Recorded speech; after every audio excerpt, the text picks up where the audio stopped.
Pilipinas, handa na para sa ASEAN 2026. Nagpahayag ng kahandaan si Pangulong Ferdinand R. Marcos Jr. para sa ASEAN 2026 kung saan ang Pilipinas ang magsisilbing host country. Sa kanyang plenary intervention kaninang tanghali sa nagpapatuloy na 47th ASEAN Summit sa Malaysia, binigyan diin ni Pangulong Marcos Jr.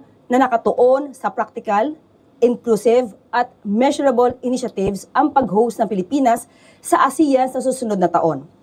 Nagpahayag din si Pangulong Marcos Jr. sa patuloy na pagsulong sa legasiya ng ASEAN.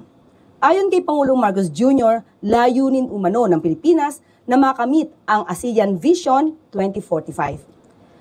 Nagpaabot ng pasasalamat si Pangulong Marcos Jr. sa Malaysia para sa kanilang mainit na pagtanggap sa bansa at isang mainit na pagbati rin sa Timor-Leste bilang bagong kasapi ng ASEAN. Nagpaabot din ang Pangulo ng pakikiramay sa Thailand kasunod ng pagpanaw ni dating Queen Sirikit. Binigyan diin ni Pangulong Marcos Jr. ang kahalagahan ng ASEAN centrality sa pagtataguyod ng katatagan at pagtutulungan sa rehiyon. Mahalaga rin para kay Pangulong Marcos Jr. ang kahalagahan ng mutual benefits and dialogue, lalo na sa Indo-Pacific, habang binigyan din niya ang patuloy na commitment ng Pilipinas sa UNCLOS at Biological Diversity of Areas Beyond National Jurisdiction o BBNJ Agreement.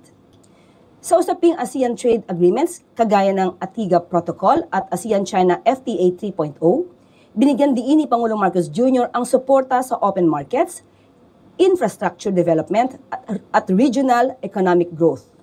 Patuloy din ang pagkilala ni Pangulong Marcos Jr. sa inclusive at sustainable development sa pamamagitan ng social protection, disaster resilience at environmental cooperation.